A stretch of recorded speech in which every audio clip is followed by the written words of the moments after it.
Love today படத்தோட மிகப்பெரிய வெற்றிக்கு அப்புறம் மறுபடியும் பிரதீப் ரங்கநாதன் ஹீரோவா நடிச்சிட்டு இருக்கிற படம் தான் love insurance company. Vignesh Shivan Ajith சாரை வச்சு அவரோட அடுத்த படத்தை டைரக்ட் பண்ண இருந்த நிலையில அந்த ப்ராஜெக்ட் டிராப் ஆகவே அதுக்கப்புறம் சில மாசங்கள் கேப்புக்கு அப்புறம் தன்னோட 6வது படத்துக்கான வேலைகளை தொடங்கிட்டதா அறிவிச்சிருந்தாரு. இந்த நிலையில அந்த படத்தோட டைட்டில் அண்ட் ஃபர்ஸ்ட் லுக்க பிரதீப் ரங்கநாதனோட பர்த்டே ஸ்பெஷலா இன்னைக்கு வெளியிட்டு இருக்காங்க. இந்த படத்துல சீமான், எஸ்.ஜே. சூர்யா, கிருத்தி ஷெட்டி, கௌரி, யோகி பாபுன்னு இவங்கெல்லாம் நடிக்கிறாங்க. அனிருத் தான் இந்த படத்துக்கு மியூசிக் பண்றாரு. அண்ட் நயன்தாராவோட rowdy pictures and 7 screen studio இணைஞ்சு இந்த படத்தை தயாரிக்கிறாங்க. முதல்ல இந்த படத்தை லைக்கா ப்ரொடியூஸ் பண்ண சிவகார்த்திகேயன் தான் நடிக்கிறதா இருந்துச்சு. ஆனா சில காரணங்கள்னால அந்த ப்ராஜெக்ட் டிராப் ஆச்சு. சோ இப்போ அதே ப்ராஜெக்ட பிரதீப் ரங்கநாதனை வச்சு விக்னேஷ் சிவன் இந்த படத்தை எடுத்து முடிச்சு இப்போ ரிலீஸ்க்காக தயாராகிட்டு இருக்கு. இந்த படத்துக்கு எல்ஐசின்னு தான் ஃபர்ஸ்ட் டைட்டில் டிசைட் பண்ணியிருந்தாங்க.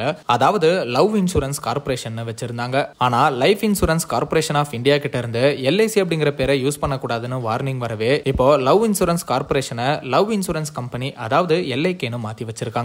இந்த டைட்டிலும் வித்தியாசமா நல்லா தான் இருக்கு. டைட்டில் வச்சே இந்த படத்தோட கதை என்னன்னு நம்மளால கெஸ் பண்ண முடியுது. நம்மளோட லவ்வை இன்சூரன்ஸ் பண்ணி வச்சுக்கலாம், அதுல எந்த பிரச்சனை வந்தாலும் அதை இந்த கம்பெனி பாத்துக்கும்னு சொல்ற மாதிரி இருக்கு. அண்ட் மேலும் போஸ்டர்லயே பிரேக்கப் ஆயிடுச்சா அப்போ பெனால்டி கிளைம் பண்ணுங்கன்னு போட்டிருக்கு. இந்த படம் 2035ல நடக்கிற கதைன்னு ஃபர்ஸ்ட் லுக் போஸ்டர்லயே ரிவீல் பண்ணிருக்காங்க. இந்த போஸ்டரை இன்னும் நம்ம நல்லா கவனிச்சு பார்த்தோம்னா ஃபிளையிங் கார்ஸ், ரோபோட்ஸ் எல்லாம் இருக்கு. இந்த லவ் இன்சூரன்ஸ் கம்பெனிக்கு ஒரு ஆப்பும் வச்சிருக்காங்கன்னு தெரியுது. அண்ட் அது மட்டும் இல்லாம ஒரு ரிங்கும் இந்த ஆப்போட லிங்க் பண்ணி இருக்கிற மாதிரியும் தோணுது. அண்ட் மேலும் இந்த ரிங்ல இதயம் செய்வதை எந்திரம் செய்யாது அப்படிங்கிற டேக் லைனும் இருக்கு. இந்த மோதிரம் ஸ்மார்ட் வாட்ச் மாதிரி நம்மளோட ஹார்ட்டோட பல்ஸை வச்சு லவ் ஃபீலிங் உண்மையா இல்லையா அண்ட் லவ்வோட ஸ்கோர் என்ன அப்படிங்கறதெல்லாம் சொல்லும்னு நினைக்கிறோம். அண்ட் மேலும் இந்த போஸ்டர்ல கூல் சுரேஷோட பேரையும் மென்ஷன் பண்ணிருக்காங்க. அண்ட் சிம்பு ஜல்லிக்கட்டப்போ பிரஸ் மீட்ல மாட பத்தி பேசியிருப்பாரு.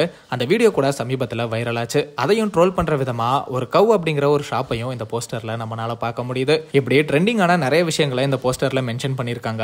இந்த ஜெனரேஷன் லவ் பேஸ் பண்ணி எடுத்த லவ் டுடே படம் பிரதீப் ரங்கநாதனுக்கு மிகப்பெரிய வெற்றி படமா அமைஞ்சது. சோ அதை தொடர்ந்து இந்த எல்ஐகே படத்துல 2035ல காதல் எப்படி இருக்கும் அப்படிங்கறத கற்பனையா நிறைய காமெடியா கலந்து சொல்லியிருப்பாங்கன்னு நினைக்கிறோம். சோ இந்த மோதிரத்துல இருக்கிற இதயம் செய்யறத மெஷின் செய்யாத அப்படிங்கிற டேக்லைன் எல்லாம் வச்சு ஃபியூச்சர்ல லவ்வுக்குன்னு ஒரு ஆப், இன்சூரன்ஸ் கம்பெனி எல்லாம் வந்தா எப்படி இருக்கும், அதனால வர சம்பவங்கள் என்ன அப்படிங்கறதெல்லாம் பேஸ் பண்ணி இந்த படத்தோட ஸ்டோரி இருக்கும்னு நம்மளால கெஸ் பண்ண முடியற அளவுக்கு தான் இந்த ஃபர்ஸ்ட் லுக் போஸ்டரை ரிலீஸ் பண்ணிருக்காங்க. இந்த நிலையில சீக்கிரமே படத்தோட ட்ரெய்லர் அண்ட் ரிலீஸ் டேட் எல்லாம் சொல்லுவாங்கன்னு நினைக்கிறோம். வெயிட் பண்ணி பார்க்கலாம். லவ் இன்சூரன்ஸ் கம்பெனி படத்தோட ஃபர்ஸ்ட் லுக் பத்தி நீங்க என்ன நினைக்கிறீங்க அப்படிங்கறத கமெண்ட்ல சொல்லுங்க.